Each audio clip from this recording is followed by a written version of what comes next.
Bulletin में स्वागत है आपका और मैं हूं आपके साथ जागृति खंतवाल। और अब बात देवभूमि की।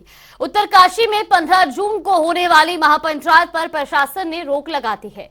तो वहीं पुलिस एडीजी वी मुरुगेसन ने बताया कि उत्तरकाशी के बॉर्डर को पुलिस ने सील कर दिया है और बाहरी जिलों से महापंचायत के लिए जाने वाले लोगों को पुलिस बॉर्डर पर ही रोक रही है। इसके साथ ही जिला प्रशासन ने पूरे क्षेत्र में धारा 144 लागू कर दी है। तो वही मामले में एडीजी लॉ एंड ऑर्डर ने कहा कि इलाके में एक धारा 144 लागू कर दी गई है, जिसका उल्लंघन करने पर कार्रवाई की जाएगी।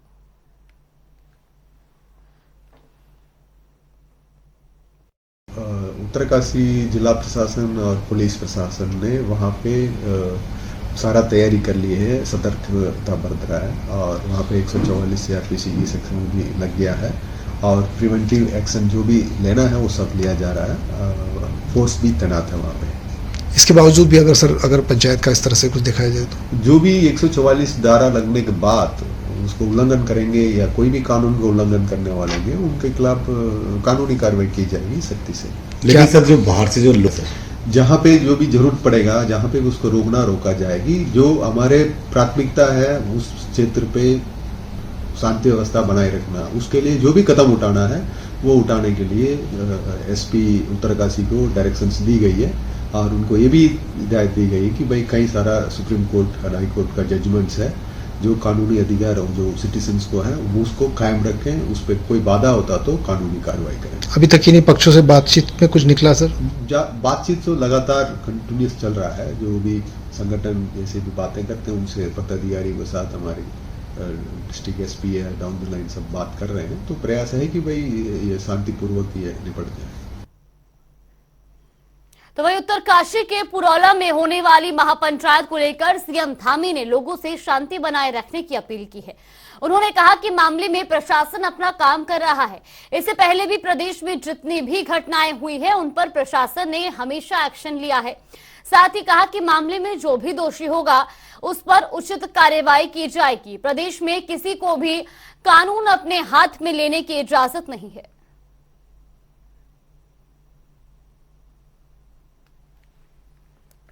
देखिए, हमने सभी लोगों से कहा है कि शांति व्यवस्था बनाए रखें, कोई भी कानून अपने हाथ में ना ले।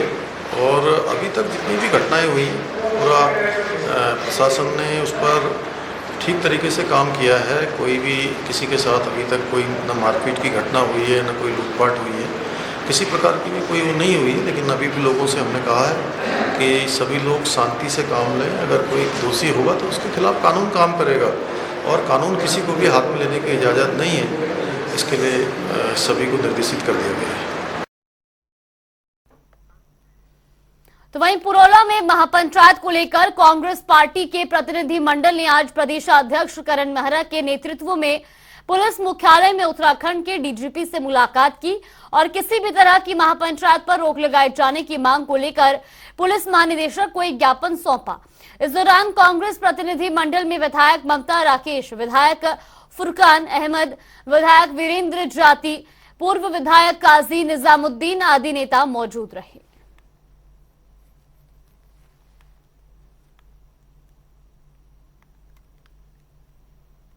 देखिए, लॉ एंड ऑर्डर को लेके बात हुई है।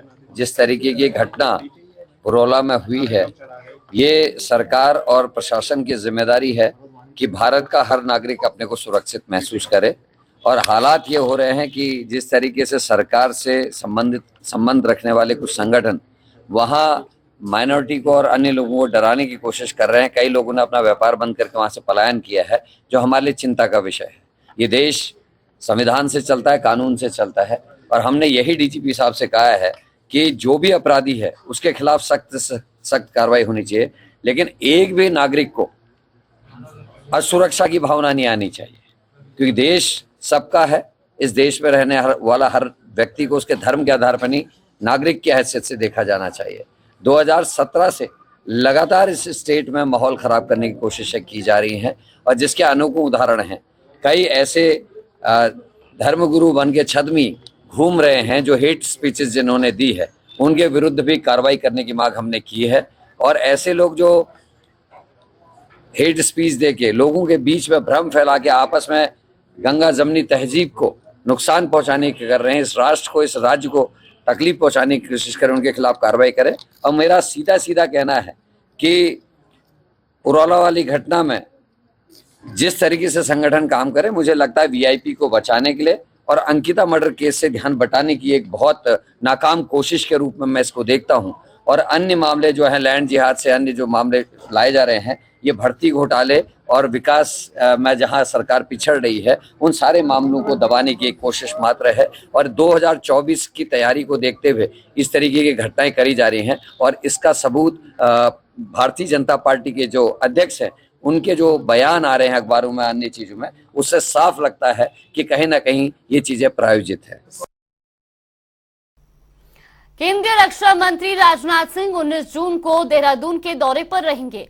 भारतीय जनता पार्टी प्रदेशाध्यक्ष ने जानकारी देते हुए बताया कि प्रदेश में चल रहे जनसंपर्क अभियान के तहत राजनाथ सिंह देहरादून का दौरा करेंगे।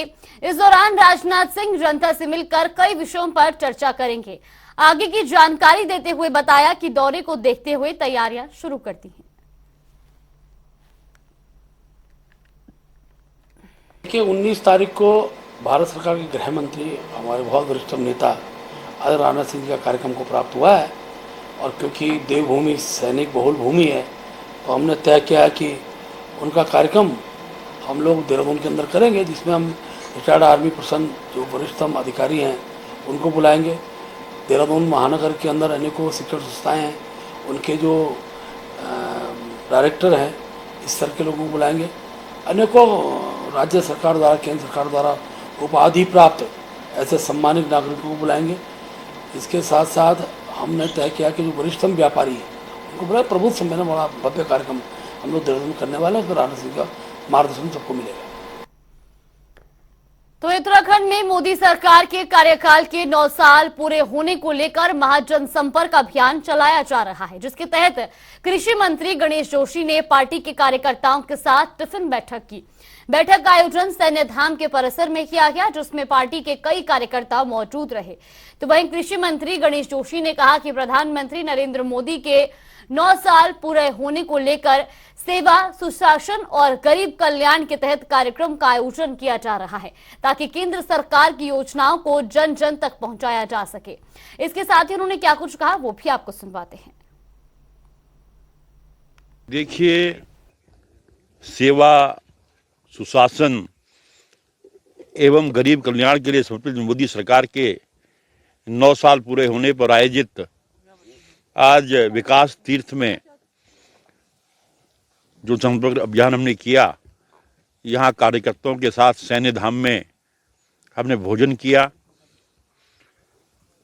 और इसके मार्फत से एक संदेश देने का प्रयास किया है कि 9 साल के अंदर मोदी जी ने जितने भी काम किए हैं गरीब व गरीब कल्याण के लिए हुए हैं, चाहे जनधन योजना हो, चाहे प्रधानमंत्री ग्रामीण आवास योजना हो, चाहे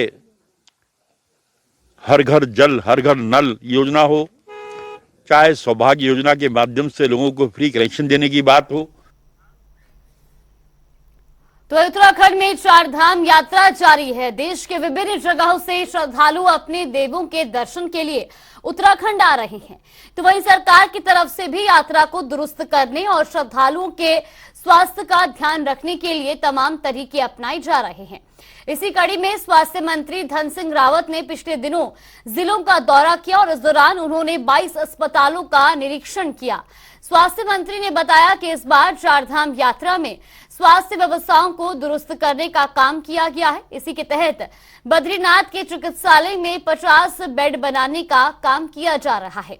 उन्होंने बताया कि जो भी श्रद्धालु और पर्यटक 4 धाम यात्रा के लिए उत्तराखंड आ रहे हैं, वो सभी यहाँ की स्वास्थ्य व्यवस्था से संतुष्ट हैं। के दौरे पे रुद्रप्रयाग, चमोली और पौड़ी के दौरे पे था। लगभग 22 हॉस्पिटलों का हमने निरीक्षण किया है और 50 बेड का हॉस्पिटल हमारे बद्रीनाथ में बन रहा है। हमने माणा गांव से लेके और नीति गांव तक स्वास्थ्य कैंप लगाए वहाँ पे, और जितने यात्री आ रहे हैं, यात्रियों को भी पहली बार ये लग रहा है कि उत्तराखंड सरकार जो है स्वास्थ्य के क्षेत्र में अच्छा काम कर रही है।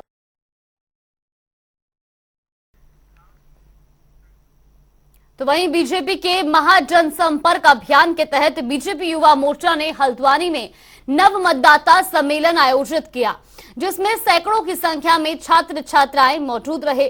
सम्मेलन में आगामी चुनाव में पहली बार मतदान करने वाले युवाओं को केंद्र और राज्य सरकार की योजनाओं की जानकारी दी गई। तो वहीं भारतीय जनता पार्टी युवा मोर्चा के जिला अध्यक्ष कार्तिक हरबोला ने कहा कि आगामी चुनाव में पहली बार वोट डालने वाले युवाओं को सरकार की ओर से चलाई गई योजनाओं की जानकारी दी गई। साथ ही उन्होंने नव मतदाताओं से आगामी चुनाव में बीजेपी को समर्थन देने की अपील की।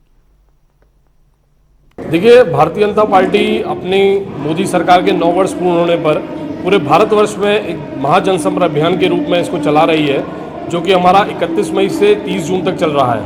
उसी के तहत युवा मोर्चे को विभिन्न कार्यक्रम दिए गए हैं, जिसमें से एक कार्यक्रम हमारा सबसे महत्वपूर्ण कार्यक्रम नव मतदाता सम्मेलन के रूप में हम लोग इसे आयोजित कर रहे हैं, जिसमें जो न्यू वोटर्स हैं, जो पहली बार वोट करने जा रहे हैं और जो पहली बार लोकसभा में वोट करने जा रहे हैं, उन लोगों के बीच में हम लोग जा रहे हैं। उनको सरकार की युवाओं के प्रति जो योजनाएं चली हैं उनको लेकर जागरूक कर रहे हैं और वोट करने की अपील को लेकर उनको हम लोग समझा रहे हैं। तो वहीं बागेश्वर के अस्पताल से 6 डॉक्टरों का एक साथ तबादला होने से जिले में स्वास्थ्य व्यवस्था चरमरा गई है। अस्पताल में आए दिन हजारों मरीज पहुंच रहे हैं और अस्पताल में डॉक्टर नहीं होने से मरीजों को घंटों इंतजार के बाद वापस लौटना पड़ रहा है। मरीजों और उनके साथ आए तीमारदारों का कहना है कि 6 डॉक्टरों का एक साथ तबादला होना और बदले में एक भी डॉक्टर को जिले में नहीं भेजना गंभीर समस्या बन गई है। मरीजों और तीमारदारों ने प्रशासन से जल्द डॉक्टरों को अस्पताल में तैनाती दी जाने की अपील की है। एक घंटा हो गया यहाँ पर खड़े खड़े, बैठने की जगह भी नहीं है, परेशानी हो ही रही है, तबीयत खराब है और डॉक्टरों की अभाव है यहाँ। अब 5-6 डॉक्टर यहाँ से चले गए हैं, तो चले परेशानी हो रही है। परेशानी हो रही है, बहुत परेशानी है। फिर पब्लिक देख ही रहे हो आप, सब नोट करो इनको, एक भीड़ देखो यहाँ पर। और हम वैसे बीमार आदमी पर खड़े खड़े गए हैं यहाँ पर, बैठने की जगह भी नहीं है। काफ़ी भीड़ है, भीड़ तो डॉक्टर की कमी है और दूसरा यहाँ पर कोई पंखे है नहीं। गर्मी के हालत में इतनी हालत ख़राब है, बिल्कुल बहुत दयनीय हालत है। इतने जो छोटे छोटे बच्चे हैं और औरतें काफ़ी, लेडीज़ें काफ़ी आई हैं, जिससे बहुत ज़्यादा भीड़ है। कितनी दूर से आप आए हैं? हम लोग बाकी कमेटी से आए हैं। मेन चीज़ है यहाँ पर पंखे की व्यवस्था होनी चाहिए, डॉक्टर की और सुविधा होनी चाहिए। और जन औषधि केंद्र, जन औषधि यहाँ पर बाहर स्टोर है, उसमें कोई दवाई नहीं है, कोई देखने वाला नहीं है और लोग बात पूरे प्राइवेट से दवाइयाँ खरीदते हैं। तो यहाँ पर मेन चीज़ है, दवाइयाँ मिल नहीं पाती हैं। उत्तराखंड क्रांति दल पहले से ही अपने अस्तित्व को बचाने के लिए जूझ रही है। मोहन कंडपाल को नैनीताल का जिलाध्यक्ष बनाया गया, जिसके चलते एक बार फिर बवाल खड़ा हो गया है। क्रांति दल के कुछ नेताओं ने नियुक्ति को लेकर सवाल उठाने शुरू कर दिए हैं। तो वह यूकेडी के वरिष्ठ नेता भुवन चंद्र जोशी और नवनियुक्त जिलाध्यक्ष मोहन कांडपाल ने कहा कि विधिवत तरीके से चुनाव किया गया है और जिलाध्यक्ष की वैधानिक नियुक्ति की गई है, जिसमें सभी लोगों का सहयोग रहा है। ऐसे में कुछ लोग यूकेडी को बदनाम कर रहे हैं। चलिए, बुलेटिन में फिलहाल के लिए बस इतना ही। आप बने रहिए हमारे साथ। नमस्कार।